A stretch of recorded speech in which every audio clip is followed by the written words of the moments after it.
Hi everyone, welcome back to Mama's Crafty Chaos. I am so excited to show you today's craft.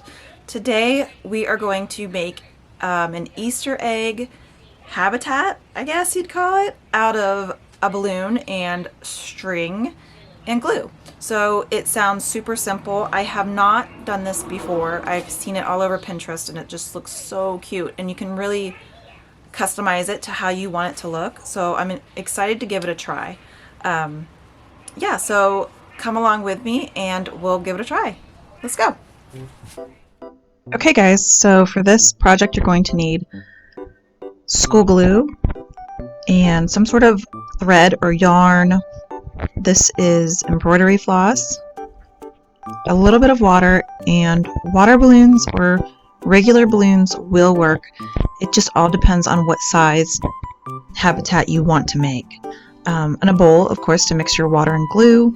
And then I just used an old cookie sheet with some wax paper on top to just collect the mess.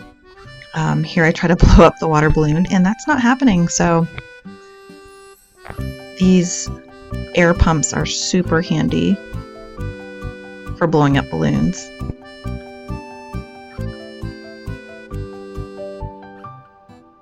I just wanted mine to be real small so it can sit on a table.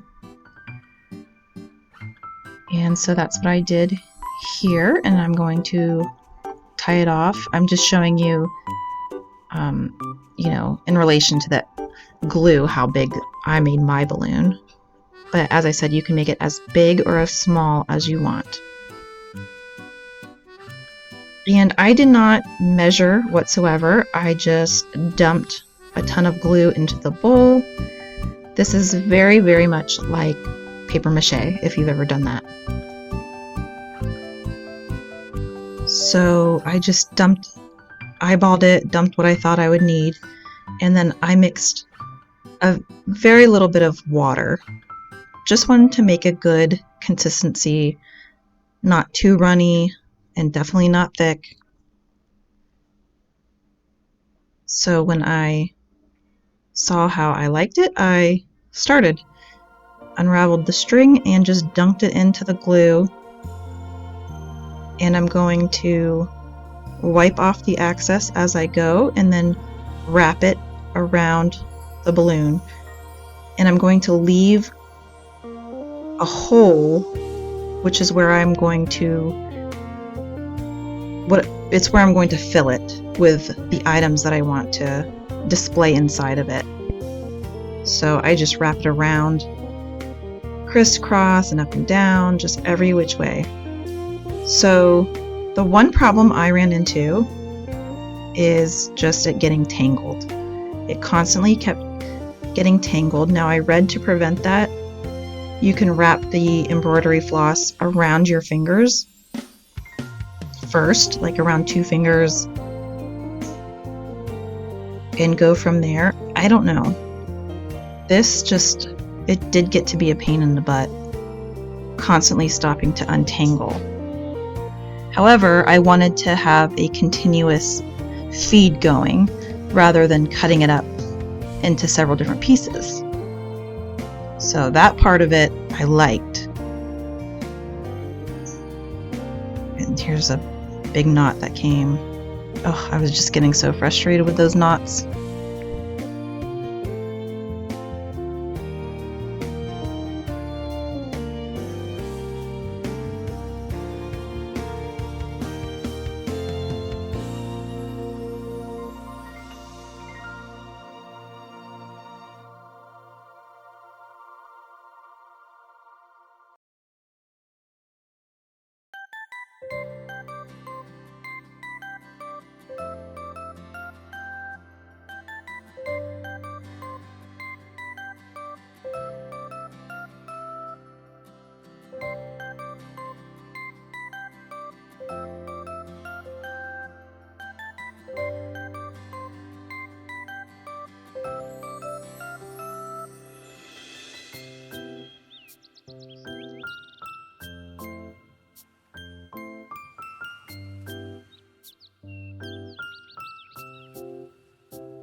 And ta-da!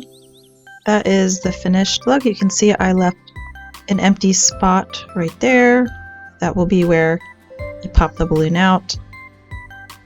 And then I decided to try the same thing but using a very thin ribbon. I tried a different approach with this one. So what I ended up doing with this one that you'll see is I ended up cutting it into smaller sections to see if that prevented knotting, which I'm not sure if the ribbon would have knotted anyway, but I thought it would be easier to manage in smaller strips. So that is what I'm doing. You can use as much or as little as you want. I used the entire roll. And I found the ribbon harder to work with than the string.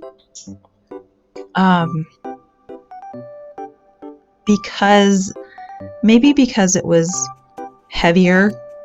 So when I was trying to get it to stick to the balloon, it was a little more difficult than the thin string. And then because I did pieces, I was constantly trying to press it down onto the balloon, like the ends. See, you can see a end sticking up. So I had to wrap around it, press it back down with some more glue. So that got a little frustrating, and I was really worried that it wasn't going to turn out right. That it was going to be very misshapen and rough looking. However, that is not the case at all. So watch to the end to see the difference in both of them.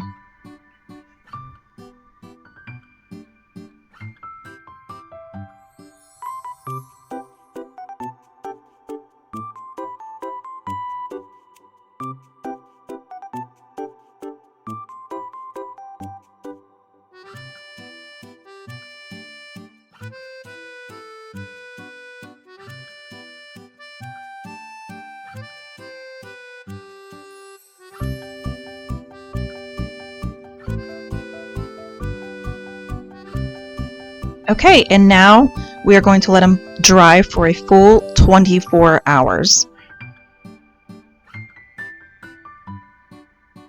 And after they dried, that particular balloon deflated by itself overnight, and then it left a bunch of glue behind, dried crackling glue. So I just used a paper clip there to kind of get it unstuck from in between the yarn.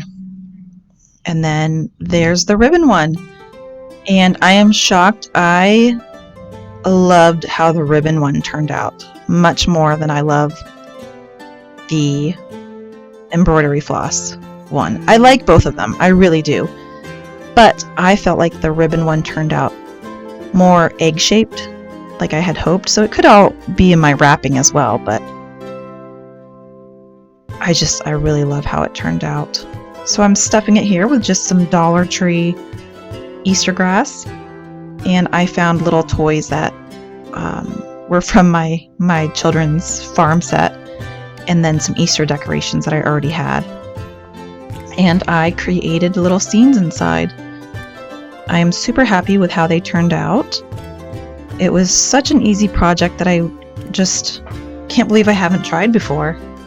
It was so fun, and I think if your kid is old enough to do paper mache, this would definitely be doable for them as well, or just a fun adult craft.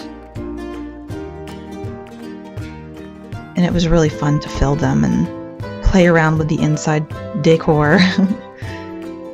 And there's your final product. A little tip is I read that you can stick some rocks in the bottom while it's drying. And then, or not even while it's drying, but while it's, when you decorate, so that it stays upright. I had a little trouble with the ribbon one, keeping it upright, but I propped it up and it ended up looking good. So thank you for watching, and I will see you in the next one. Happy Easter, guys. Bye.